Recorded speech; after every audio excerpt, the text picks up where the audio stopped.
घटना हुई थी वो सूरत में पांडेसरा पुलिस स्टेशन विस्तार में ये घटना हुई थी।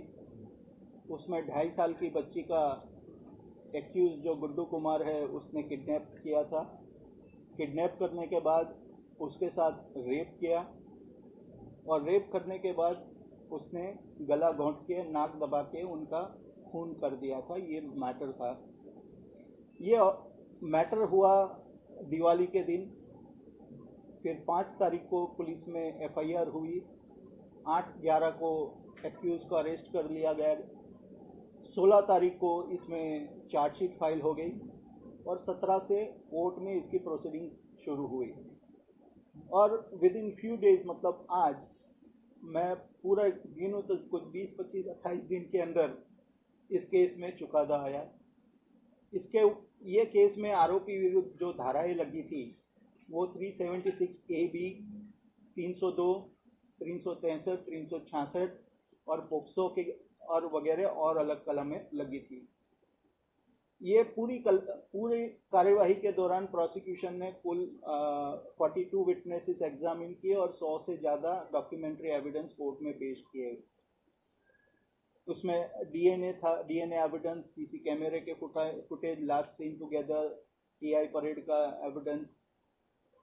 फिर आर्ग्यूमेंट दोनों पक्षों की हुई और आज नामदार कोर्ट में सूरत के एडिशनल सेशन जज जो पीएस काला साहब है, वो पीएस काला साहब ने आरोपी गुड्डू कुमार को धारा 302 और 376A(b) के तहत फांसी की सजा सुनाई है।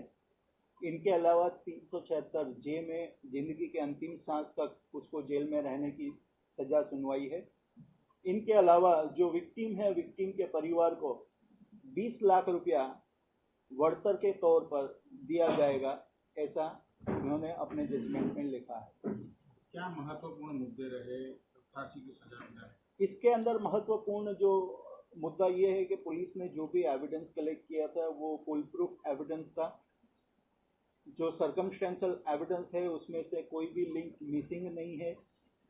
इसके अंदर जैसे ये गुड्डू कुमार बच्ची को लेके गया तो सीसी कैमरे के अंदर उनका फुटेज आया। वो फुटेज से लेके जब लाश मिली और लाश के जो स्थल के ऊपर से आरोपी की चीज वस्तु भी बरामद हुई, वो भी एविडेंस प्रोसिक्यूशन का बहुत काम में आए और कंक्लूसिव ऑल एक दूसरे के साथ सब लिंक जो है वो एक दूसरे के साथ मिलती थी। वो कड़ी कहीं से मिसिंग नहीं थी। इसमें डीएनए एविडेंस भी बहुत महत्वपूर्ण रहा और मेडिकल एविडेंस सबसे महत्वपूर्ण रहा। हो सकता है क्योंकि अभी थोड़े दिन पहले एक गांधीनगर वाला भी केस हुआ, वो भी बहुत कम दिनों में उनमें चुकादा जाहिर हुआ। इसके पहले यही कोर्ट में, काला साहब की कोर्ट में करीब 5 दिन के अंदर ही मैटर का एविडेंस रिकॉर्ड हुआ और वो चुकादा आया, मगर उसके अंदर फांसी की सजा नहीं सुनवाई थी। मगर इस केस में 28 दिन में फांसी की सजा हुई, तो ये मेरे ख्याल से गुजरात का प्रथम केस होना चाहिए। कोर्ट के फैसले के बाद पीड़िता की मां ने क्या कुछ कहा?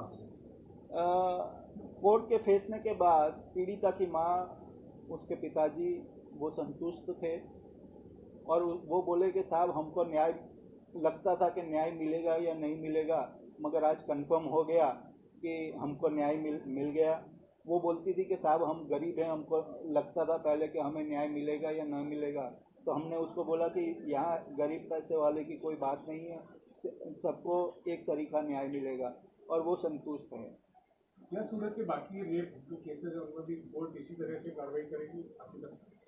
संजय भाई, अभी पिछले 6 महीने की बात करें हम तो आप देख सकते हो रिकॉर्ड में कि पोक्सो के केसेस सूरत में बहुत फास्ट चलने लगे हैं और जो पोक्सो एक्ट है उसमें भी ऐसा प्रोविजन है कि दिस टाइप ऑफ केसेस जो है वो बहुत जल्दी चलने चाहिए।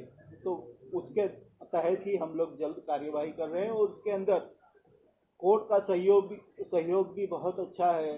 जो भी न्याय हो मगर तुरंत न्याय हो, ऐसा कोर्ट भी करते हैं। तो कोर्ट का सहयोग, न्यायतंत्र का सहयोग भी बहुत अच्छा है और इससे ये चुकादा और न्यायतंत्र इतना फास्ट चल रहा है तो मेरा मानना है कि प्रजा की नज़रों में न्यायतंत्र का स्थान बहुत ऊंचा स्थान अभी पा लिया है उन्होंने। जल्दी फैसले में कल मैंने मेरी दलील में एक महाभारत का श्लोक कोर्ट में साइड करके मैंने बोला था कि अगर आपको सोसाइटी अच्छी बनानी है, अच्छे लोगों की सोसाइटी बनानी है, तो उसके अंदर जो इस टाइप के गुनहगार है उसको दंड की जोगवाई भी कड़क ही होनी चाहिए। ऐसे महाभारत के काल से प्रथा चली आई है। तो हमारी सोसाइटी ऐसी है कि वहाँ न्याय सर्वोपरि है, वहाँ न्याय सर्वोपरि है।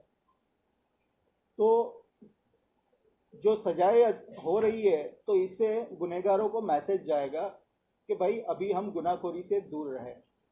एक तो विक्टिम का एज, क्योंकि 2.5 साल की बच्ची, मैंने कल आर्ग्यूमेंट में यही बोला था कि सर रेप जो है वो बहुत घिनौनी हरकत है। रेप कोई भी एज के बच्चे के साथ हो, it is very very bad, इसको कंडेम ही करना चाहिए। मगर कभी हमने नहीं सुना था आज दिन तक कि 2.5 साल, ये लोग ऐसे दरिंदे 2.5 साल की बच्ची को भी नहीं छोड़ते हैं, वो हम कभी सुना ही नहीं था। और वो आज हमारे सामने इस टाइप के केस है। तो उसकी जो एज है, age factor is very much material, number 1। Number 2, उसके साथ जो बर्बरता की गई थी, जिस हद तक उसने लास्ट मतलब सब समाज की सब रीति रिवाज नीति सब तोड़ दिया, और उस हद तक उसने खराब से इसके साथ रेप किया। इसके शरीर के अंदर बहुत सारी ईजा थी, वो पोस्टमार्टम रिपोर्ट में कॉलम नंबर 17 में लिखा गया है। मोर देन 25 ऐसा कुछ इंजरीज है। સતત 24 કલાક સમાચાર જોવા માટે ડાઉનલોડ કરો ETV ભારત એપ।